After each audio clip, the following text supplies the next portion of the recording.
My garbage person of the week is kind of a complicated one. It's Tucker Carlson, but it's honestly for more than one reason.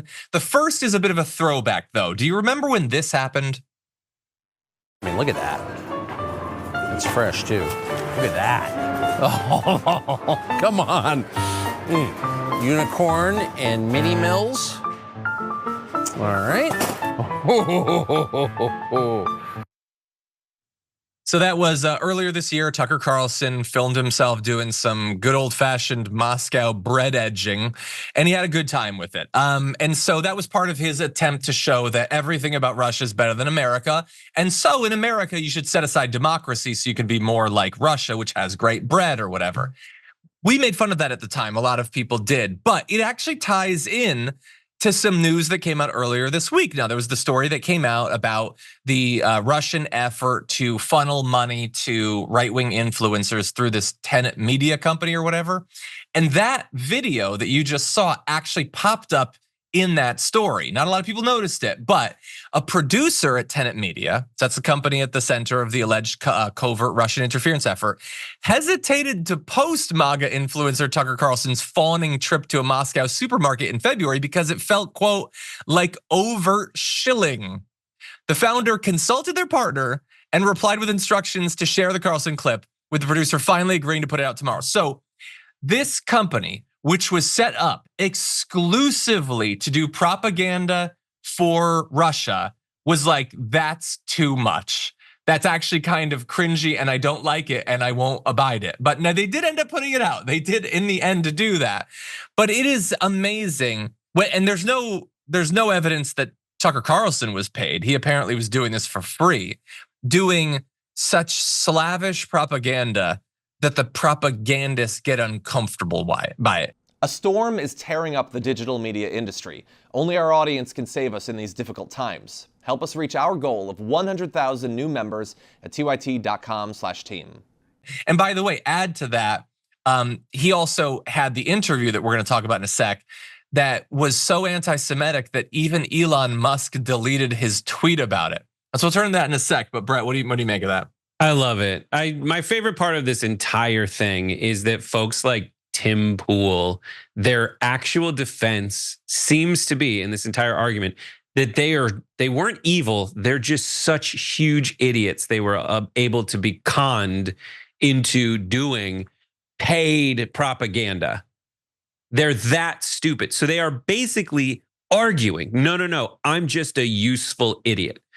Like the more stuff I see out of Tucker, the more I see like, oh my God, this guy seems even more, if it was possible, that this pleated pant, flouncy shirt, like of a human being, what is more secret society, underground racist cabal with like rituals than he already was. Like his interview with the Nazi dude, like that was nuts. That was absolutely nuts. Yeah, well, I want to turn to that now, actually, because we talked about that yesterday. That probably would have made him the garbage person anyway.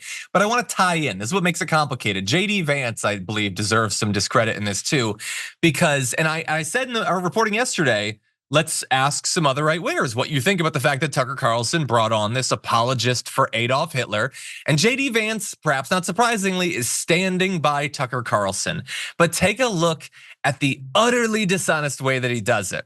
So a spokesperson says he's not going to cut ties. He, by the way, has already recorded an interview with Tucker Carlson, just hasn't come out yet.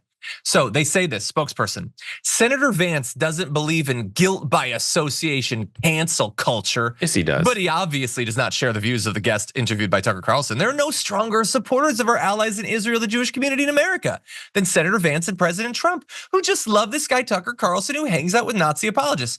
And I want to be very clear, so you can respond, but we are not saying there should be guilt by association.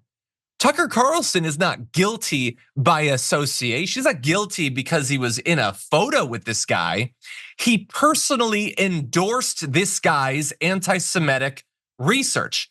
He called him the most important, the best and most honest popular historian in the United States. He previously said he's the most important historian in the world. This is not association.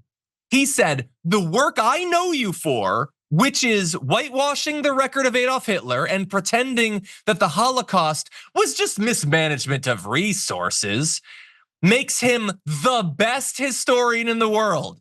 It's not association, it's personal endorsement. And JD Vance still loves Tucker Carlson, Brett.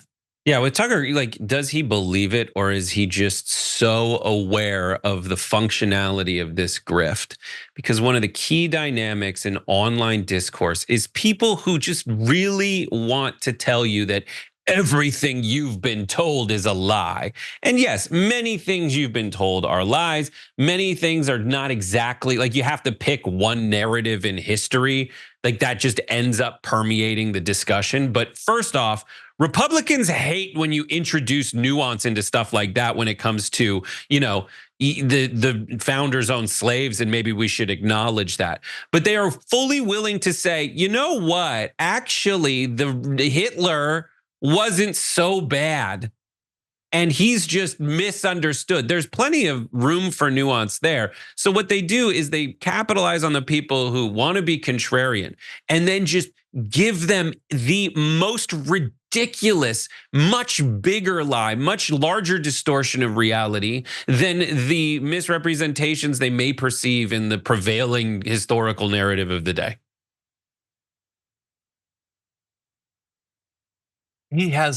Look, the reason he's doing this is because he has the most popular podcast now. And he has the most popular podcast now because he does conspiratorial anti-Semitic stuff.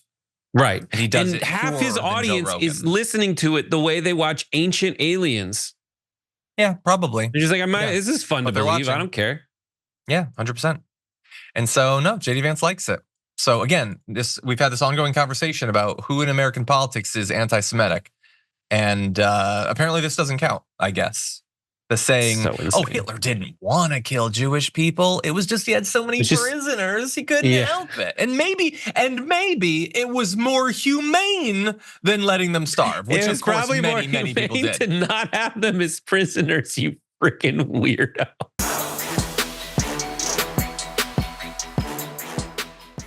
When you click the join button and become a tier 2 member, you get access to all of our weekly top 10 lists. What are you waiting for?